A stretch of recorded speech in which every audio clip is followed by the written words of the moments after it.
Excerpt from an interview to Björn Ehrlemark's magazine For Arc. Stockholm, 2008. How does your day-to-day work in your office differ from that of your colleagues? Relatively to my work methodology, this varies considerably from the one of an architect without vision problems. All the reading of the texts, whether it's a printed book or digital texts, I convert into audio information through computer support, which also allows writing. Relatively to the reading of graphical information, I make it from tactile form through printings in relief.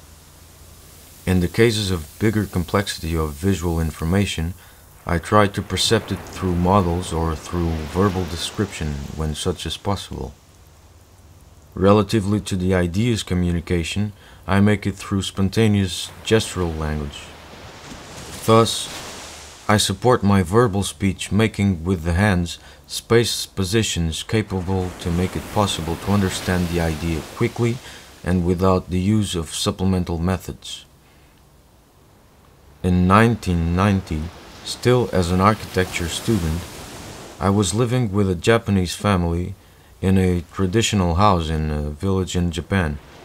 When I evidenced that the words in English of the inhabitants of the village were very scarce, I improvised this communication method, which I presently appeal to with frequency. Another spontaneous method is to organize sketches of volumes through objects that I find near me, as a mobile phone, a pen, etc. I can also use fast models in clay when I want to communicate organic forms.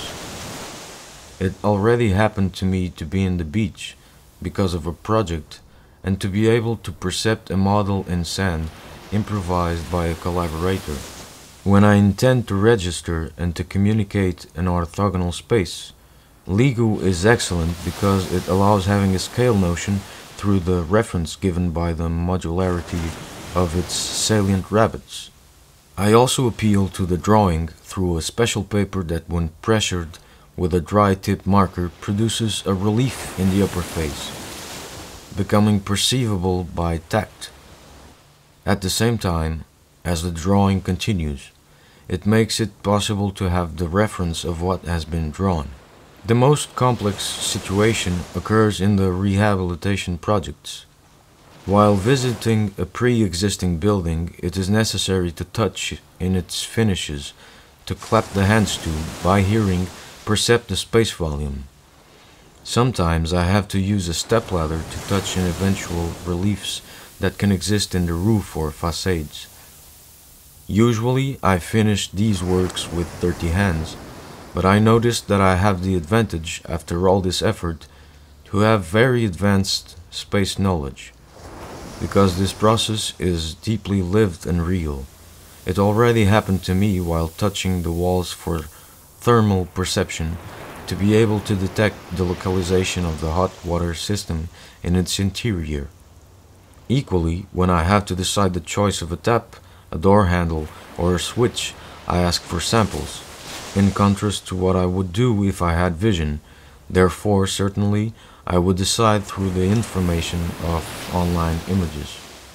I have so much pleasure in perception of the state of art in architecture. Instead of seeing images in publications as I previously did, whenever I can, I appeal to visit architecture offices. I percept scale models and I change ideas with architects and collaborators, which is very enriching. I consider that the methodology I use privileges the relations of natural scale, which can eventually contrast with the production in mass that some offices currently make.